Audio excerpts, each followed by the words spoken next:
नमस्कार दर्शक बंधु पूर्व पक्ष प्रस्तुत विश्व चक्रव्यूह को आपण मानू मु परशुराम दास स्वागत करुच्ची।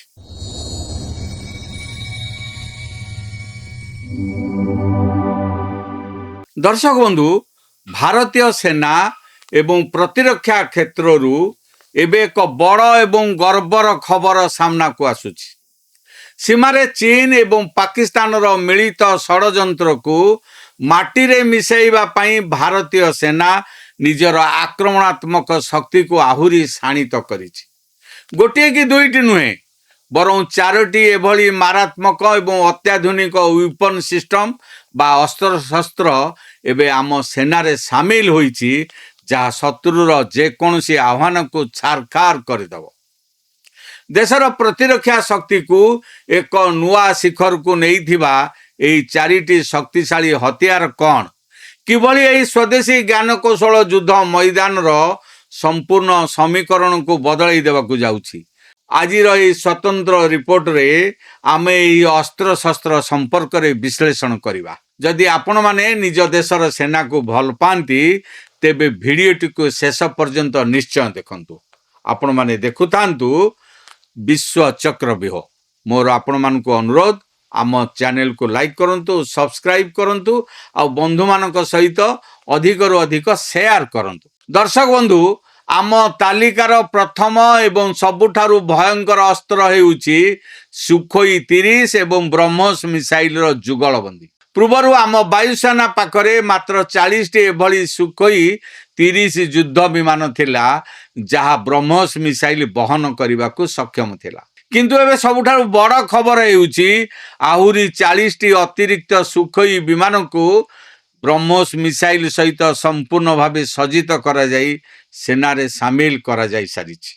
दुनियार सबुठारु द्रुतगामी एवं सठिक टार्गेट करुथिबा सुपरसोनिक क्रूज मिसाइल ब्रह्मोस को एबे वायुसेनार एक बड़ शक्ति मिलिछि। सुखोईर निजस्व रेंज प्राय 3000 किलोमीटर एवं आकाश मार्ग रे तेल भरिबा परे यह 8000 किलोमीटर पर्यंत उड़ी पारे। यह सहित जेतेबेले 450 किलोमीटर दूर को माड़ करि पारुथिबा एयर लॉन्च्ड ब्रह्मोस मिसाइल मिसी जाए, सेतेबेले शत्रु सीमा भीतर को न जाई मध्य भारतीय सेना बेजिंग किंबा इस्लामाबाद रो बड़ बड़ सामरिक घाटी को ध्वंस करि पारिबो। केवल एतिक नुहे, डीआरडीओ एबे ब्रह्मोसर एक हल्का एवं हाइपरसोनिक संस्करण ब्रह्मोस नेक्स्ट जेनेरेशन उपरे काम करुछि, जहाँ गोटे विमान रे 4टी लेखाएं लगा जाई परिबो।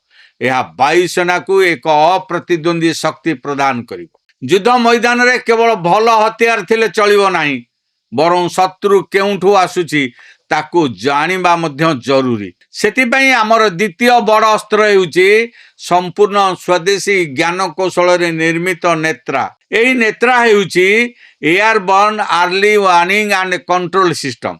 यह को आपण आकाशर एक उड़ंता राडार कहि परिबे। एही सिस्टम को निकट रे फाइनल ऑपरेशनल क्लियरेंस बा संपूर्ण सेना अनुमोदन मिली सारिछि। एथिरे डीआरडीए द्वारा प्रस्तुत अत्याधुनिक एईएसए राडार लगा जाइछि, जहाँ प्राय 375 किलोमीटर पर्यंत एवं 270 डिग्री कोण रे शत्रुर जेकोसी युद्ध विमान, ड्रोन किंबा क्रूज मिसाइल को अति सहजरे चिन्हट करिपार।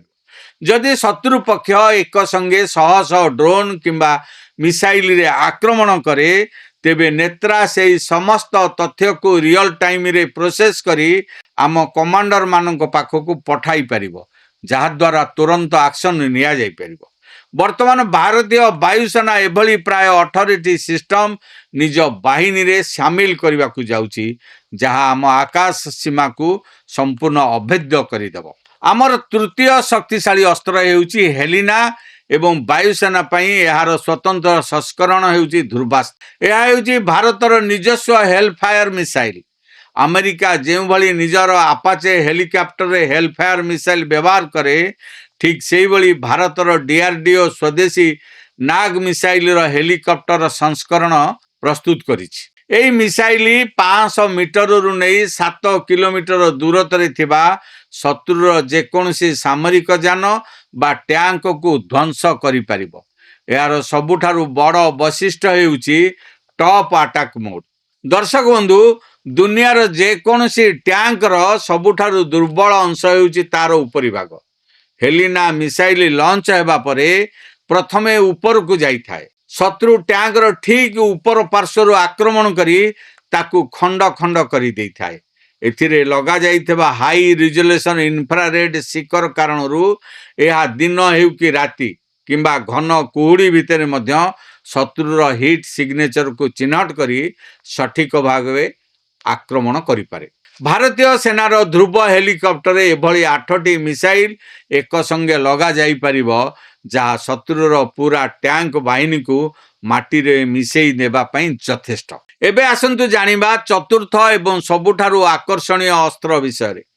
इतिहास रे प्रथम थर पई भारतर कोनोसी घरोई कंपनी भारतीय सेना को स्वदेशी क्षुद्र अस्त्र बा स्मॉल आर्म्स जोगाइबाकु जाउछि। बेंगलोर SSS डिफेंस कंपनी द्वारा निर्मित T-12 सेमी ऑटोमेटिक शॉटगन को भारतीय सेना रे शामिल करा जाउछि। एही शॉटगन केवल एंटी टेररिस्ट ऑपरेशन बा जम्मू काश्मीर रे काउंटर इंसर्जेंसी पई काम रे आसीबो नाही, बरं यार सबुठारु बड़ प्रयोग हेबो सीमारे लो फ्लाइंग बा कम उच्चतारे उड़ुथवा शत्रुर छोट छोट ड्रोन गुडी को खसाइबा पई। एही बंदूकरू भिन्न भिन्न प्रकारर गोला बारूद फायर करा जाई परिबो जहाँ शहरी युद्ध किंबा घर भीतर को पशी आतंकवादी को निपात करिबारे बेस सहायक हेबो। पूर्वरु भारत एभली छोट हथियार पई मध्य विदेश उपरे निर्भर करुतला, किंतु एबे घरोई भारतीय कंपनी गुड़िक एही दायित्व नेबा आत्मनिर्भर भारतर एक प्रकृत प्रमाण। दर्शक बंधु एही विश्लेषण गोटे कथा स्पष्ट जे भारतीय सेना एबे केवल रक्षणात्मक मुद्रा रे नाही, बरं शत्रु घरे पशी मारिबार क्षमता को प्रतिदिन बढ़ाउछि। सबुठारु बड़ गर्वर कथा हेउछि एही 4टी जाक अस्त्र प्रणाली संपूर्ण भावे मेक इन इंडिया। आमर एही प्रतिरक्षा क्षेत्र रे बड़ सफलता एवं वैज्ञानिक मानकर अक्लांत परिश्रम उपरे आपणकर मतामत कौन आमको कमेंट बॉक्स रे निश्चय जणातु। जातीय सुरक्षा एवं जिओ पॉलिटिक्स जड़ित एभली गुरुत्वपूर्ण एवं निरपेक्ष विश्लेषण सबुबेले देखिबा पई आम चैनल पूर्वपक्ष प्रस्तुत विश्व चक्रव्यूह देश दर्पण और मैदान को लाइक करंतु, बंधु मानक सहित शेयर करंतु एवं सब्सक्राइब करिया पई भूलंतु नाही। एई शेष करूची आजिर ए प्रसंग। पुणी देखा हबो एक नुवा प्रसंग सहित। से पर्यंत मते विदाय दियंतु। रहूची नमस्कार।